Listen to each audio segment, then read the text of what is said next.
incredible flavours, even better stories. One pour, 10 minutes, Aussie bourbon lovers sharing bourbon with Australia. It is so exciting that we're here.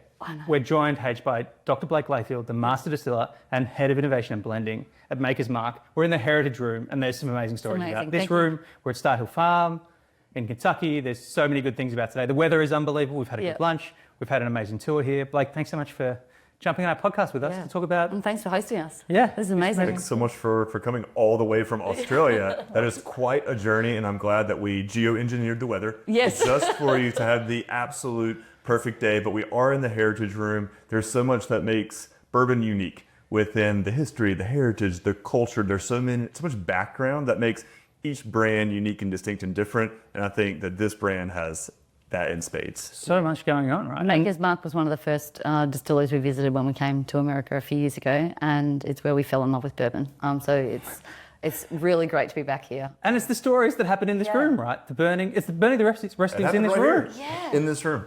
Right, this is so crazy. That's so amazing. Crazy. I love it. We love it. And we love the beautiful bourbons that you make as well. Tell us, it's unusual for us to have 3 glasses in front of us for one of our episodes, but there's a really good reason for that. Can you tell us what have we got here? Yeah, so we're going to actually taste through 3 different things. So the first thing we're going to taste is where everything starts for us, which is Maker's Mark Cask Strength.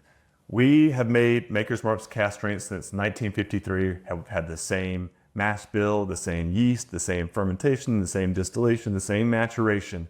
And that all starts with Maker's Mark Cask Strength. And for many, many years, we've had consumers beg, cry, plead for an older, age-stated version of Maker's Mark. But we didn't do that because it fundamentally went against our founder's taste vision. Right. And that's what we're going to taste in glass number 2. We're going to taste an over-aged Maker's Mark in a traditional warehouse. Something that the founders didn't want us to taste. Something that would be outside of our taste guardrails. So you get to see what isn't a bad whiskey, but why it doesn't meet our taste vision, our house style. Yep. And then we're going to say, okay, well, how did we do that? How did we make an older, age-stated version of Maker's Mark, but in our way that honors and respects our founder's vision in our way? So we're going to get to actually go on that journey together. Okay, let's get into it. What are we starting on the... Amazing. So we're going to start on the left. This is Cask Strength Maker's Mark. This is aged for 7 years and 3 months. We like to call this the distiller's spirit because it is uncut, unfiltered, right from the cask. And at 7 years and 2 to 3 months, it is really the pinnacle of the founder's taste vision. So I like to think about tasting in 2 ways. Most people like to tell you, do you get the caramel and the vanilla and the oak? Those are really specific to you. Those are called character notes. They're based on your background, your experiences, who's trained you how to taste and how you associate specific characters with flavor. So if I say caramel, I might be thinking of a very sweet State Fair candy from the US, highly sweet. You might be thinking of a Werther's Original from your grandma's closet. I'm not sure if you guys have that. Yeah, we have. Yeah. No, you know it. I thought that was a global candy. Definitely. But they're different caramel flavor profiles, right? Yeah. So we had to think about essence within my blending team. So think about when you go to smell the spirit, does it have intensity and velocity when it comes out of the glass? So smell it. Do you really have to bury your nose in to get it, or does it jump out to you quite naturally? And then as you're starting to smell it, does it have complexity and depth, layers of flavor, or is it quite singular in that? So as you go to taste, this is a cask strength, so take a little taste and then take a little breath after that. It's beautiful and smooth. Let your mouth kind of get used to the alcohol content. Our cask strength is generally around 54 to 57% alcohol by volume. If it feels a little warm, that's what we call the Kentucky hug. Yeah. But think about that flavor, and does it match what's in the aroma? So does the flavor have the same characteristics that were normal, or is it disaggregated? And we'll talk about that as we get to some of the other samples. How does it coat your tongue? Does it creamy and have viscosity and layers, or is it somewhat kind of slick and does it go right off of your palate? And then does it hold that intensity of flavor for a long period of time on the finish? And is it something that we all have one common response is, do I like this or not? Yeah. So that's what we think of like as the essence of a spirit. But of course, in any American whiskey, and in bourbon in particular, you're going to get caramel, you're going to get vanilla, and you're going to get oak. And you're going to see that quite boldly expressed in this. But for us, quite uniquely, we have a bit of a cherry note. So think about a bright citrusy type of cherry. That's unique from our yeast strain. We have a proprietary yeast strain, and that is quite articulated in cask strength. Yeah. And then we are a wheated bourbon. Most of the category is made with rye. Wheated bourbons are a very small portion of the overall bourbon category. And what wheat brings is it brings a viscosity. We call it a creaminess. There's that weight on your tongue. And that finish that you get is a spice note. And you commonly hear people talk about spice with bourbon, but they're talking about rye spice, which is black pepper, clove, and fresh cut grass. That's the type of spice note that rye really brings for you. Wheat brings a different type of spice. Think about your holiday baking spices, your cinnamons, your nutmegs, those warm holiday spices. Like and that's what like Christmas in a glass. That's really what you feel in the back palate. So you really see that expressed, especially on the finish. Yeah, it's kind of buttery almost, the way that it's kind of Because sits on makers the doesn't use any rye, do they? No rye. So we were 70% corn, 16% soft red winter wheat, and 14% malted barley. So that inclusion of wheat is quite unique, but also the high percentage of malted barley is also quite unique. At 14%, most bourbon distillers use 5% or less malted barley. Yeah, amazing. And it's funny, the velocity is a term that I've only recently learned about, because that thing of like, often I nose a bourbon and I'm really digging deep to try to get something out of it. Or sometimes it's really whacking you in the face as you kind of put your nose in the glass. But you're right, the velocity just seems to meet you right in the right place with this. It's like, I'm getting characteristics out of it now, but it's not whacking me and I'm not having to dig for it. Yeah. So yeah, that's lovely. Yeah. Beautiful. And so in the history of makers, was it ever kind of bottled at a cask strength kind of before, or was it always kind of brought down to about 90 proof? So from 1953 all the way through 2010, we only made one product, and that was Maker's Mark Classic at 45% alcohol by volume. Yep. So the original founder's taste vision was Maker's Mark Classic. It was meant to be warm, pleasant, inviting, something that you didn't have to work to like.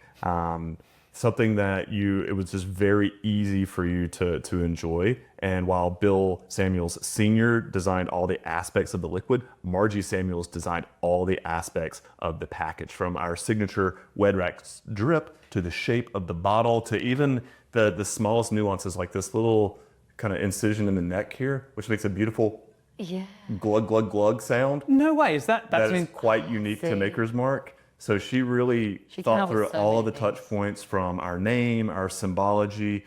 So we like to think of it as something that has substance and style, something that looks good and something that tastes even better. As the bourbon category continued to expand and really explode 2010 onward, we did start to open up with new innovations. But our first innovation was actually Maker's Mark 46, where we took cask strength Maker's Mark, we took 10 seared virgin French oak staves, and we submerged it in that cask strength Maker's Mark for 9 weeks at a cool temperature, 10 degrees Celsius or less for 9 weeks. And that really amplified the caramel and the spice notes. And we had a little bit more alcohol content to it. I know it's called Maker's Mark 46, but it's actually 47% alcohol by volume. There's another fun story for another podcast on that one.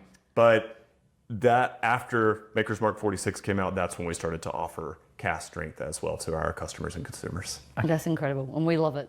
Yeah. Amazing. All right, great. So we'll move along. What's in our next glass of lot here, Blake? So as I mentioned, our founder's taste vision is to make products that are warm, that are inviting, that are pleasant, something you don't have to work to like. One thing that occurs with American whiskey is we use new casks. We use new virgin charred casks. So those casks are extremely active. And that is quite unique within the global whiskey category, because Canadian whiskey, Scotch whiskey, Japanese whiskey, they can all leverage used casks, meaning they can have been used before 1 time, 2 times, even 3 times. And they typically have a very different climate than we have. Here in the States, our traditional warehouses can go from between 0 to 40 degrees Celsius. So it can be a very wide range of temperatures. Now, Scotland, for instance, 10 degrees Celsius or less. Year round. I mean, mostly. So it's a very narrow band of temperatures. So aging occurs very differently due to their cask selection and due to their climate. So for us, in American whiskey, age is not an indicator of quality. I'll say that twice because people love to think if it's older, it must be better. And I like to think about it like I think of people. You probably know some people that are quite old, but that are quite immature. And in American whiskey, it actually becomes immature in the sense that it becomes quite singular. The oak starts to take over at a certain point in time, and it's different for each distillery based on their mash bill and their entry proof and how they manage their inventory. But older does not mean better, because what happens is in American whiskey, it smells amazing. You'll smell that glass, and you know I mentioned smell it and think about the complexity and the layers. It's absolutely gorgeous. Yep. But then when you taste it, it's absolutely horrible. Yeah. It's disaggregated. The flavor does not match what's in the aroma. It's super singular, and that means it's super simple. And that singularity is oak, and that oak goes very tannic and very dry and bitter and astringent. And a lot of people have, I would say, acclimated themselves to understand that that flavor profile in American whiskey is what an older American whiskey is supposed to taste like. Yep. And we fundamentally think that they're wrong. And so this is a debatable point. This is my personal opinion, our personal opinion as a brand house, because it's our house style to make things that people don't have to work to like. Yep. And astringency and bitterness is an acquired taste, just like coffee. Yep. Most people, when they drink coffee, like I drink black coffee, but when I started drinking coffee, I probably had a lot of creamer in there, and I kind of worked myself down from that. I acclimated to that bitter flavor profile. And so what I want you to taste is an 11.5-year-old Maker's Mark, fully aged in a traditional warehouse at cask strength. Okay. And I want you to think about those principles we talked about.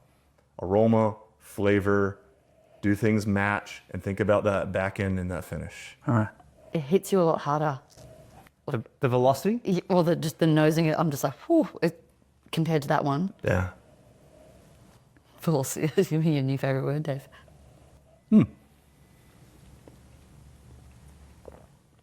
Wow. So it's an interesting experience, right? That's an interesting experience. So you wouldn't say, I don't not like it. I knew you were going to say that. I knew you were going to say that, Dave. Because that's the common reaction we get. Because I don't think we make a bad whiskey here. And I'm not saying that this is bad whiskey. Yeah. It's just not to our house style. Because on that back end, what do you start to get? Yeah, there's the tannins, it's the bitterness. Yeah. That bite afterwards, like the aftertaste that isn't particularly great. And the tingly tongue tannin thing that happens a bit with that kind of the bitiness. Absolutely. It's very drying. Like I feel like I wish I had a glass of water. Yeah. Like I kind of want to take a sip and to get it out of my mouth. Yeah. This is such an educating conversation. I've had whiskeys like this before. Yeah. And I didn't think that was wrong. And I suppose it's not necessarily wrong. It's not wrong. It's just a It's different choice. Yeah, okay. Yeah. It's kind of like, the nose really hits you in the face. And then when you have it, it's quite confronting.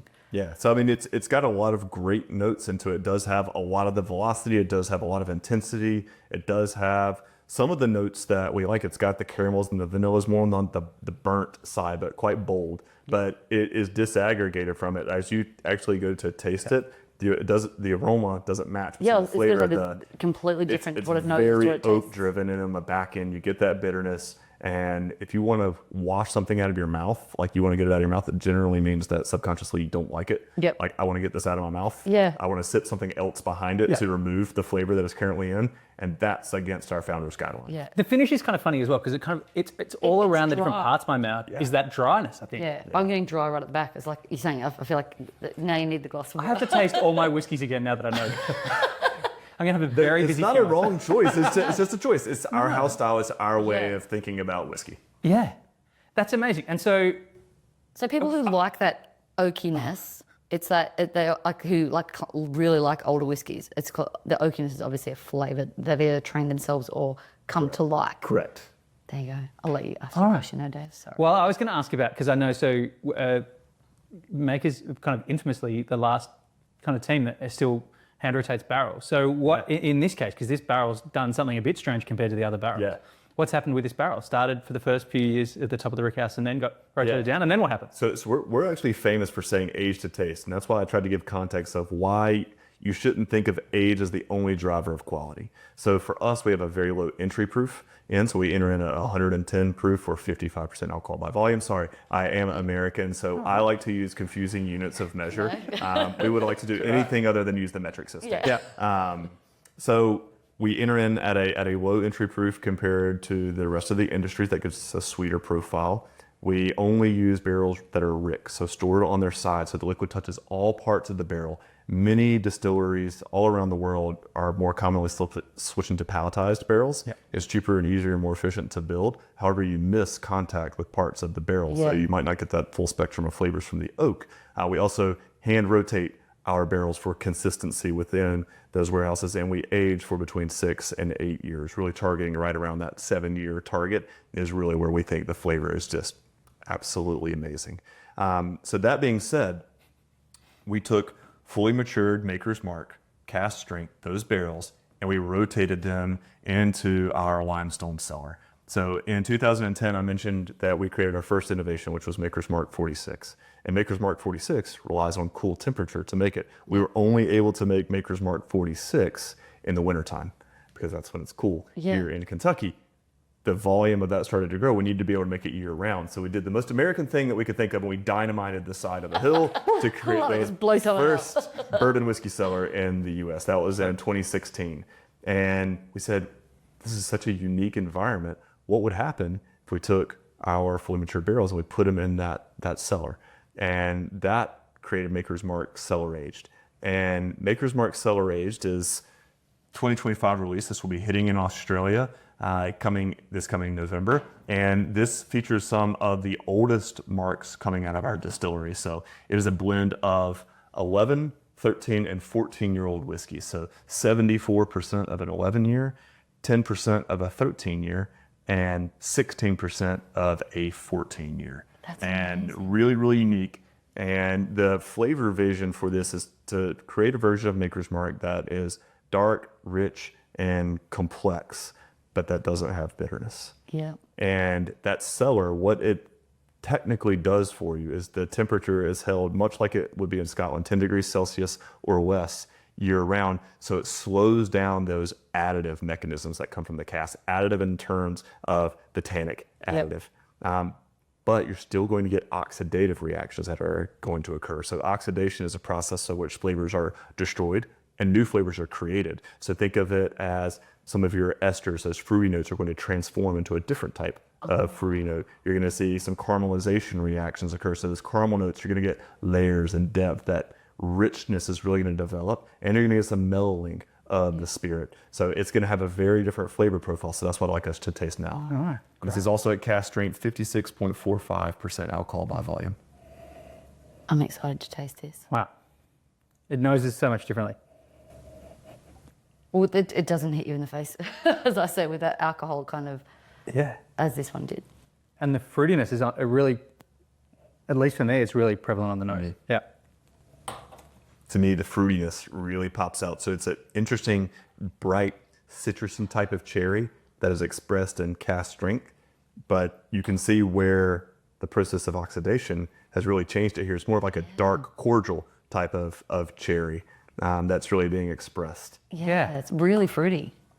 Like a plum, almost like or a dark stone fruit kind Yeah, of. like a fig. Yeah, great. Yeah, Yeah. That is so Pair it with fun. some figs. And so by having it in a cellar does it spend its whole life in the cellar? It starts as Makers from a normal It root starts house? as cask strength Maker's Mark, so it spends the first half of its life, so between 6 and 8 years in a traditional warehouse, and then it rotates for the remainder of its life into the cellar. Great. Amazing. And so then, and I suppose like what you had always done with Makers, it's tasting it and seeing when it's That's ready correct. to go. And each year we change the blend of this. So it will always be between 11 and 14 years of blends that go in, but we want to show what the cellaring technique can actually mean for flavor. So 23 was different from 24, which is different from 25. And that's on purpose because we're trying to show all the flavors that exist in cask strength Maker's Mark, but we're really pulling them and exaggerating them in unique and different ways each year. Amazing.